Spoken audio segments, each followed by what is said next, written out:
Olá, pessoal! Estamos aqui para mais um nossos Trocando Ideias e nessa oportunidade eu trouxe para falar conosco aqui a Paola.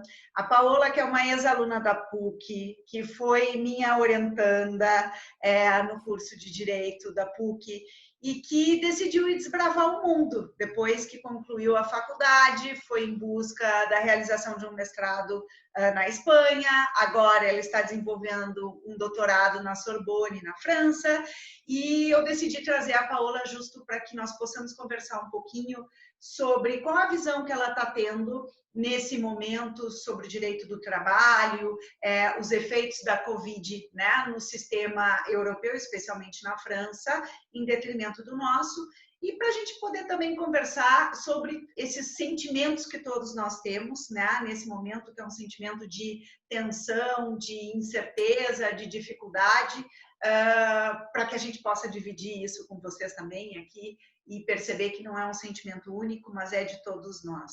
Paola, eu te agradeço muito esse teu tempo, a tua disponibilidade para estar aqui conversando conosco.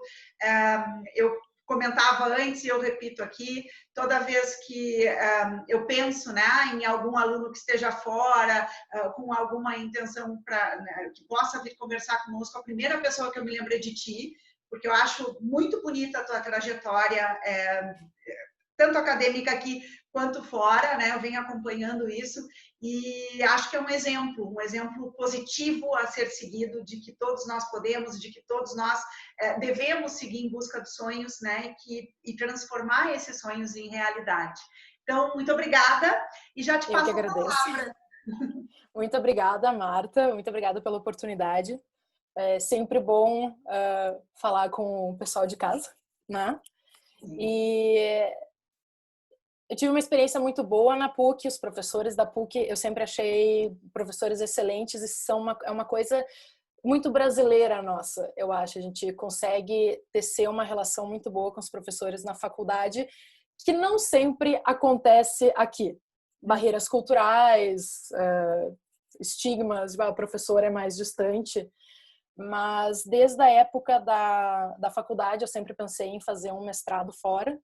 Claro que ótimos professores, como tu, acabam incentivando, porque a gente começa a ganhar aquele gosto pela academia, tipo, olha só, eu posso aprender, eu posso passar o conhecimento, e eu acho que também essa sede de conhecimento não vai acabando, a gente sempre quer aprender como fazer, como mudar, como melhorar, principalmente no Brasil, que é o nosso país. Eu saí do Brasil, mas pretendo voltar eventualmente, então, né, sempre que a gente pode aportar ao nosso país é uma coisa boa. Eu escolhi me especializar na área de direito do trabalho, que foi uma área que eu gostei muito no final da faculdade, principalmente na parte de proteção dos trabalhadores. Eu já fui para uma área mais comparação histórica, desenvolvimento da proteção dos trabalhadores. Acabei indo fazer um mestrado em direito do trabalho na Espanha, porque durante o TCC eu me dei conta que o nosso direito do trabalho era muito influenciado pelo direito espanhol, pelo direito francês também. Fiz um trabalho, fiz um mestrado e daí fiz um trabalho de conclusão de curso lá. Tentei depois a França, fiz um outro mestrado na França em Direito Internacional Público, porque um dos meus sonhos sempre foi trabalhar na Organização Internacional do Trabalho. Então fiz um mestrado de Direito Internacional Público para juntar as duas áreas. Aqui na França é um pouco diferente, a gente faz 2 anos de mestrado, mas são 2 inscrições separadas. Então eu fiz 1 ano de Direito Internacional Público e 1 ano de Direito Comparado, que eu acho uma área muito interessante, que deveria crescer no Brasil. A gente aprende meios de como comparar, que não é só aquela coisa de comparar o direito anglo-saxão ao direito civil, mas como comparar diferentes áreas, por exemplo, o direito do trabalho da França, o direito do trabalho do Brasil. A gente vai aprendendo coisas diferentes, divergências, convergências, como aplicar em um país ou não.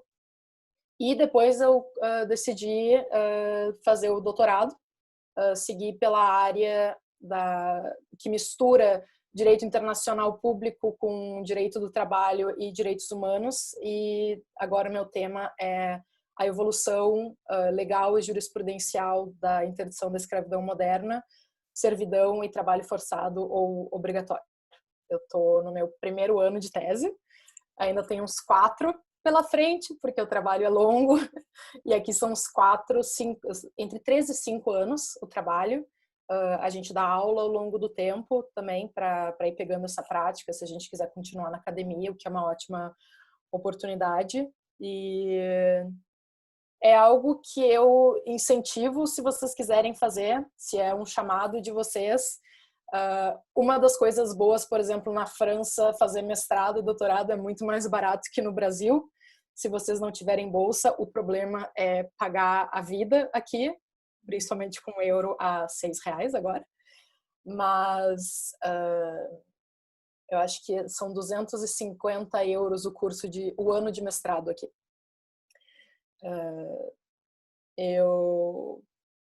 Esse ano foi bem complicado, né, para todos os estudantes, para todos os trabalhadores na França, como em todo o resto do mundo.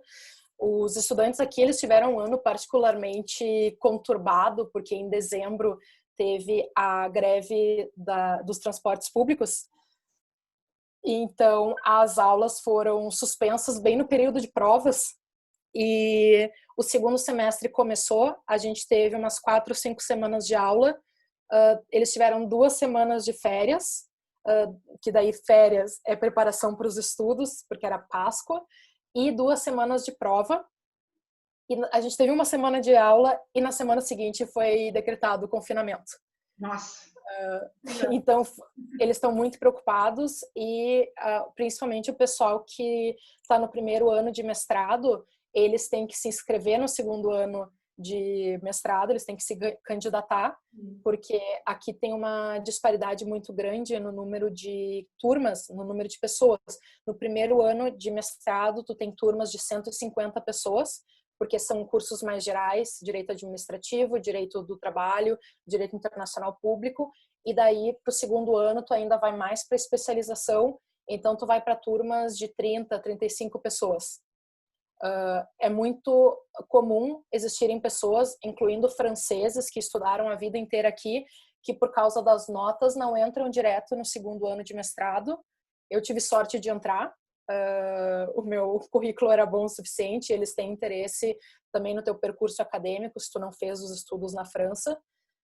E a minha turma eram 18 pessoas. Uhum. E esse é verdadeiramente o primeiro ano que os alunos franceses têm contato com os professores de verdade. Sim. Porque o curso daqui, a gente tem os cursos magistrais, que são aqueles cursos em anfiteatros, que às vezes a gente vê em filme, que tu tem um professor lá no palco e 50 mil pessoas no anfiteatro e tu nunca fala com o professor, tu não tem contato com o professor. E para as tuas matérias fundamentais, tu tem as aulas de trabalho dirigido, que quem dá as aulas somos nós, os doutorandos, e daí tu tem mais contato com o professor. Mas no segundo ano de mestrado, são verdadeiramente os professores magistrais, os professores que estão há anos na faculdade, e é muito estranho porque tu meio que joga as pessoas ali e eles têm que ter um pensamento próprio e saber formular perguntas, que a gente tem sorte no Brasil de aprender desde cedo. A gente participa em aula, a gente troca opinião, a gente aprende desde o início a ter aquele pensamento um pouco de advogado, mesmo se tu não pretende advogar. Tipo, tu tem o teu direito de criar a tua teoria e argumentar. Pensamento crítico, né, Paola? Eu acho que é uma coisa muito importante, né? O sistema brasileiro ainda nos oportuniza isso. Exato. O professor é mais próximo e permite, dentro dessa sistemática, uma criticidade, né? Nós não temos Exato. uma condição linear, né? O sistema acadêmico aqui ele é muito fechado, ele não permite necessariamente a redação de artigos que critiquem o pensamento de um outro professor, porque todo mundo faz parte de uma mesma academia. Porque tu tem uma prova nacional para entrar nas universidades. Então, se tu tem uma teoria, mesmo que a gente se dê bem, eu posso não concordar.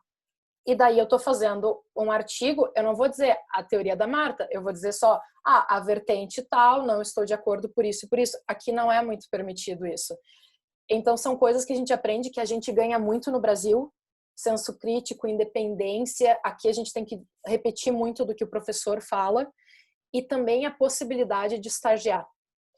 Eu fiquei impressionada, eles saem completamente verdes da faculdade aqui, porque eles têm a graduação em 3 anos. eles têm aula o tempo inteiro. Teve dias que eu tinha 9 horas de aula e eu tinha que voltar para casa e estudar. E no Brasil a gente tem a oportunidade de ter aula, não é massacrante, e daí a gente trabalha. Então a gente tem uma autonomia quando a gente sai. E eu acho que isso é importante quando tu pensa que tu tá saindo do Brasil para fazer alguma outra coisa e tu tem aquela impressão, não, mas eu não vou ser tão bom, as outras pessoas vão ser melhores. A gente tem muita coisa muito boa no nosso sistema acadêmico que a gente vai poder usar e brilhar fora. Porque muitos dos meus colegas brasileiros impressionaram os professores, porque a gente também está indo contra dificuldades, não é a nossa língua materna, não é o nosso sistema, não só jurídico, como de metodologia de provas, a gente vai aprendendo. Então, né, é uma coisa assim, se vocês têm vontade, façam. No início a gente vai receber um pouco, né, de dificuldade, a gente vai perceber, vai levar um pouco na cabeça, mas vale a pena, porque no final a gente cresce e a gente volta com um currículo bom, a gente volta com a sabedoria de, eu fui e fiz, né? Exato. E pelas dificuldades, eu acho que todo mundo está com muita dificuldade. Eu sei que aqui, por ser um país desenvolvido, né, tipo, eles são muito apegados aos direitos sociais deles, eles fazem manifestação por tudo. Há uns anos, eles queriam aumentar a carga de trabalho, a jornada de trabalho aqui na França de 7 horas. Eu acho que é um dos únicos países que eu conheço que não são 8 horas. E o pessoal foi manifestar na rua, tipo, não, a gente trabalha 7 horas é a nossa jornada. E é isso. Os coletes amarelos fizeram manifestação por um ano contra as medidas do governo de aumento de impostos. Passaram literalmente um ano manifestando. Então, eu acho que isso tem muito a ver com as medidas que foram tomadas durante a quarentena, mas também porque acho que os governos eles não teriam coragem de tomar medidas que vão em contra dessa personalidade intrinsecamente francesa. E uma coisa que eu te falei que eu acho importante botar em ênfase é que o governo francês ele é um governo neoliberal agora. O Macron ele é um governo de centro-direita, mais direita, na verdade, é um governo neoliberal, por isso que existiram várias manifestações ao longo do ano passado, mas nenhuma das medidas que foram tomadas agora, durante a quarentena, foram amplamente criticadas por serem neoliberais e vocês não estão prestando atenção nas necessidades da população. Foram críticas principalmente pela demora das medidas a serem tomadas, porque a Itália está aqui do lado e a gente via que estava piorando, a França tem fronteira com a Itália, e no final de semana anterior à imposição da quarentena, as fronteiras com a Itália ainda estavam abertas. Paula, e quais foram as principais medidas no tocante ao direito laboral, tá? Assim, tu pode pincelar quais foram as principais medidas adotadas? Aquelas que tu entende Posso. mais importantes? Posso. Eu fiz um documento, eu não vou ler, eu tenho os tópicos aqui. Eles adotaram vários decretos, principalmente eles adotaram uma lei de urgência, que é a lei para lidar com a epidemia COVID-19. E essa lei permite ao governo de tomar decretos que vão agir em toda a área do direito social. E, então, na parte de teletrabalho, né? Trabalho... É assim Sim. que a gente fala, não é? Teletrabalho. Trabalho parcial, porque eles têm uma disposição aqui no código que, para evitar o desemprego em massa, para evitar o licenciamento em massa por dificuldades econômicas, existe uma medida tomada pelo governo de desemprego parcial ou atividade parcial, em que o empregador ele remunera parcialmente o salário e ele é reembolsado pelo governo. E por causa dessa lei, eles estenderam ao máximo essa atividade parcial para evitar o desemprego em massa. Eles, Uhum. inclusive, abrangeram grupos como babás, pessoal de ajuda doméstica, as empregadas domésticas, para evitar que elas perdessem o emprego. Então, todo mundo está em casa fazendo a quarentena, agora não mais porque a gente está no desconfinamento, mas como não eram medidas, trabalhos essenciais, todas as pessoas podiam ficar em casa e teriam o seu salário pago até 70% do salário líquido. Uhum. E os 100% desse salário pago vai ser reembolsado pelo governo, porque as empresas também não estão produzindo. Claro. Então, é para evitar a quebra das empresas. Uhum. Medidas foram também postas em vigor para auxiliar os pequenos e médios empresários. Então, eles adiaram os prazos dos impostos, eles adiaram os prazos dos empréstimos bancários de empresas. Uhum. Eles também eles criaram um fundo solidário para as pequenas empresas e para os trabalhadores independentes. E o governo, se eu não me engano, ele colocou são 300 bilhões de euros em auxílio às empresas. Uhum.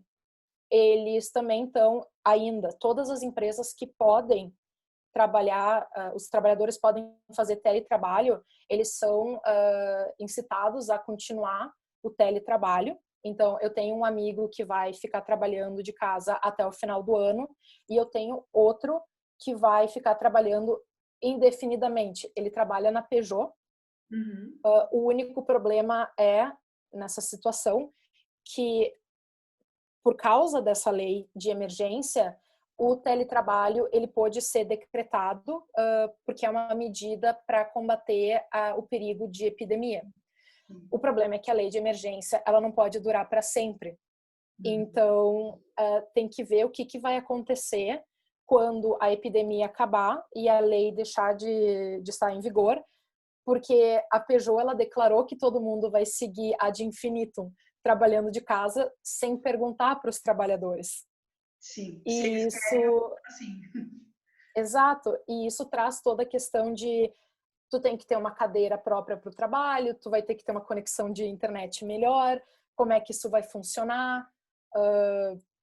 Né? Eles não fizeram essas perguntas antes, eles simplesmente mandaram um e-mail avisando e declararam na televisão nacional.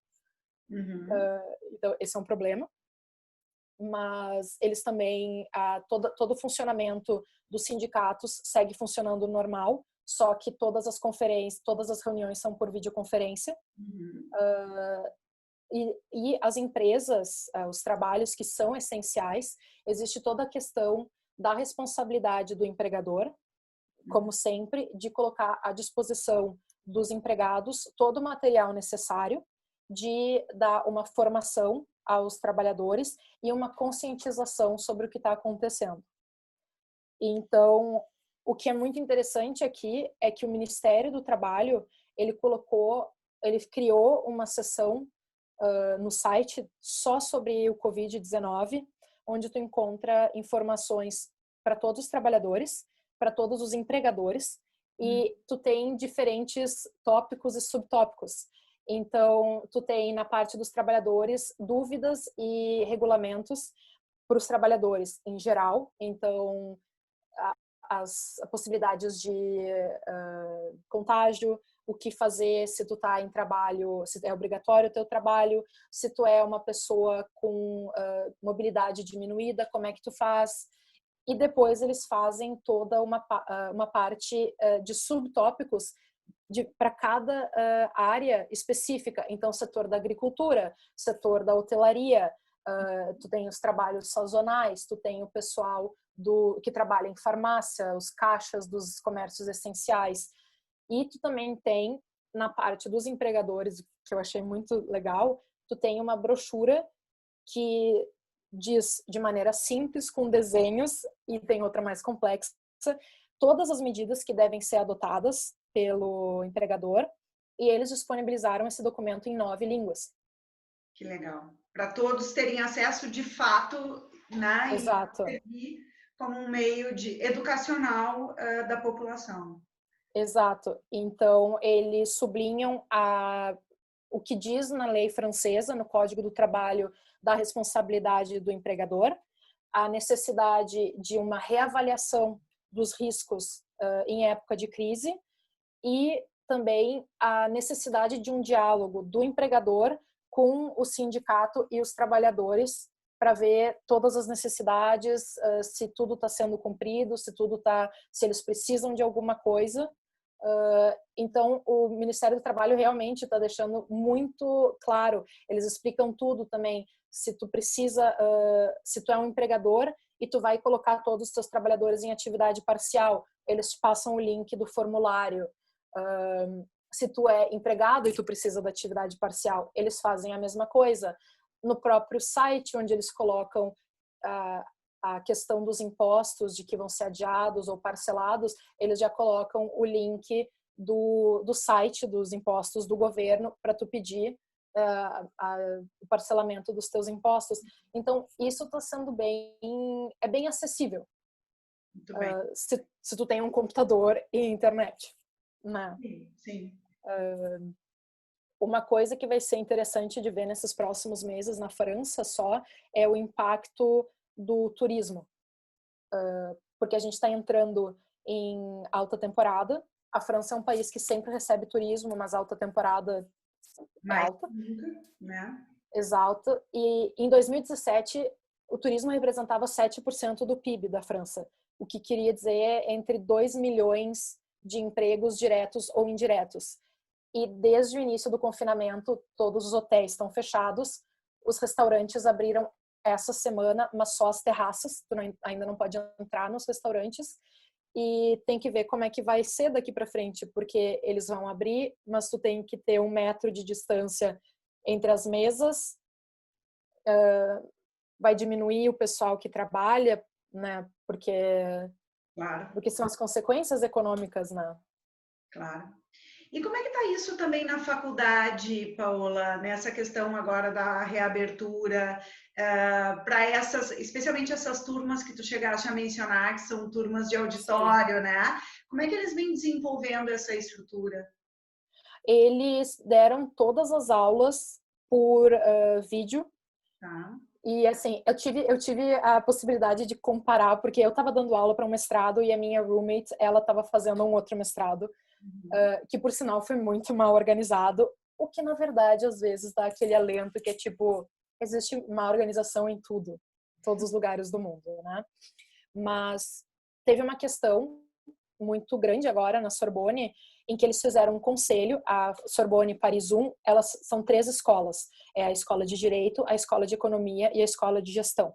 E eles se juntaram, representantes dessas 3 escolas, com estudantes, professores e o pessoal da universidade, e fizeram um conselho para ver como eles fariam as avaliações. E nesse conselho ficou decidido que seria interditado dar notas abaixo da média e que os professores deveriam priorizar deveres de casa. Então, dá um trabalho, tu dá um tempo para entregar e esse vai ser o teu exame final. Só que um dos professores que estava presente, que é um dos diretores da escola de Direito, se insurgiu contra essa decisão, porque ele disse que isso vai contra a excelência e o nome da faculdade.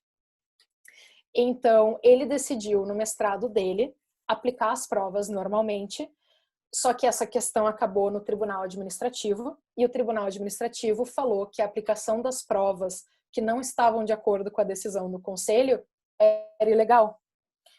E então o professor apelou, e eles estão aguardando o resultado da apelação, só que nesse meio tempo as provas foram feitas e não se sabem se os resultados vão ser válidos. E ele disse para os alunos, pelo menos vocês vão saber o resultado de verdade do desempenho de vocês na Sorbonne, mesmo que esse resultado não vá para o boletim. Só que no meio de uma pandemia, tu também só quer acabar com o semestre, porque, ok, eu fiz Sorbonne no ano passado, e é chato que as pessoas não vão ter o risco de tirar abaixo da média, Só que eu não tive que lidar com o problema do estresse de fazer tudo isso no meio de uma pandemia, de saber que tu pode ficar doente, os teus pais podem ficar doentes. Tu tem só o estresse normal do ano letivo. Sim. E, por exemplo, no mestrado onde eu dou aula, a matéria, os professores eles fizeram uma avaliação contínua dos trabalhos entregues e foi isso. Eles vão fazer isso como prova, porque eles não vão forçar os estudantes a passar por um estresse a mais. Sim. Então, isso está muito disforme e a gente não sabe ainda o que vai acontecer. As universidades elas só devem reabrir em setembro, que é o início do novo ano letivo, mas existe a possibilidade de que esses grandes cursos magistrais em anfiteatros, eles continuem sendo dados por videoconferência. Porque os grandes anfiteatros, eles normalmente não são muito arejados. Sim. Então, é para evitar que tu coloque 150 pessoas numa sala, uma pessoa tem, várias pessoas pegam, então tem isso. As bibliotecas estão fechadas, só devem abrir por setembro. O pessoal que está acabando o doutorado deve estar querendo ter um ataque cardíaco. O pessoal que está acabando o mestrado também, tipo, escrevendo tese e tudo, tipo, tá bem intenso. E o que a gente tem feito a gente tem acesso a uma base de dados pelo site da universidade, então tu vai consultando os artigos que tu pode.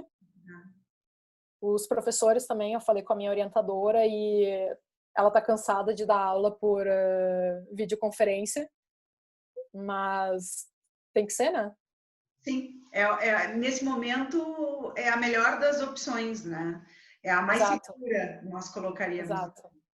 E para concluir, Paola, já falaste lá no início um pouquinho, mas, enfim, como ex-aluna da PUC, né? Como tu descreveria a tua experiência, né, na PUC? O que tu pode dizer, assim, para os nossos alunos que estão te assistindo? Eu acho que a minha experiência na PUC foi uma das mais positivas possíveis. Eu acho que chega um ponto em que a gente não se dá conta, é o típico a gente tem e não se dá conta do quão bom é. Óbvio que chega no final do curso, a gente está cansado, aquele último ano em que são várias matérias e tu está fazendo estágio, tu está fazendo o teu TCC e que tu quer ir bem. Mas acho que tem que aproveitem, porque tem um grupo de amigos que a convivência diária não vai mais existir, porque todo mundo vai ter a sua rotina, cada um vai para um canto, a gente continua em contato, continuo em contato até hoje com os meus amigos da faculdade por WhatsApp. Eu acho também manter o contato com os professores. Eu acho que a gente tem muita sorte no Brasil e na PUC de ter turmas do tamanho que a gente tem e de ter professores que se importam. E claro, a gente não se dá bem com todos os professores, mas tem determinados professores que tu começa a nutrir uma relação mais chegada, né? Então, é aproveitar isso e saber que, tipo, vai existir em outros lugares e aqui, por exemplo, não tem. É uma coisa que eu sinto falta de saber que o professor liga. Não que eles não necessariamente não liguem, mas dos vários professores que eu tive, fiquei mais próxima de 2. Entendeu? Eu comento com eles o fato de que a gente pode ter os professores no Facebook. Se tu precisa de alguma coisa, tu escreve e tu mantém o contato. E aqui é tipo, não. Eu fui conseguir o telefone da minha orientadora depois de trabalhar com ela 1 ano e meio, porque ela foi minha orientadora no mestrado. Então, acho que é aproveitar os recursos que a PUC oferece e aproveitar esse tempo na faculdade. O direito no Brasil é bom. A prática, às vezes, não é tão boa, mas ela é assim em todos os lugares. Existem pontos, é isso a questão. Existem pontos positivos e negativos em todos os lugares. E a gente pode melhorar em todos os lugares. Sem dúvida, sem dúvida. Paola, te agradeço demais essa participação. Eu que agradeço. É maravilhoso poder estar conversando contigo assim, novamente, mais próximo, né? Eu te acompanho, tu sabes disso, pelo Facebook, não raras vezes a gente fica sabendo o que vocês estão fazendo. E é extremamente gratificante para nós, professores, quando a gente percebe que vocês conseguiram alçar o voo solo, que vocês estão construindo, né, as carreiras de vocês, os sonhos de vocês, de uma maneira tão positiva e tão bonita, como é o caso da tua, né, que já está aí há um grande tempo fora, já nesse início da docência, né, estruturando Sim. um plano que era teu desde o início. E morar fora não é fácil, né? A gente sabe, você colocou que a gente tem uma infinidade de outras agruras, que é a distância da família, essa questão do afeto brasileiro, que é muito típico nosso e que nós não enxergamos exatamente nos outros países, né? Mas é perfeito e é maravilhoso saber que tu tá bem e que tá seguindo aí o teu espaço e a tua estrutura pessoal.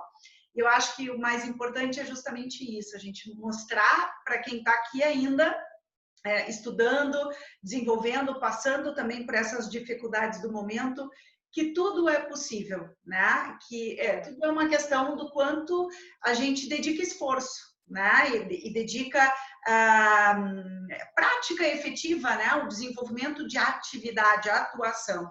E tu és um grande exemplo, já te disse isso, né? No tocante a essa estrutura. Então, eu só posso te dizer o meu muito obrigada por essa participação aqui e te convidar para novas, sempre que tu quiser. Claro. Esse canal aqui é aberto. Né? Sempre disponível. Faz tempo, mas nós mantemos o canal aberto, porque não somos só professores, nós passamos sempre a figura, né, de colegas, amigos, companheiros, e eu acho que essa é a circunstância mais importante. Sim. Que bom, então. Até uma próxima, Paola. Obrigada. Até.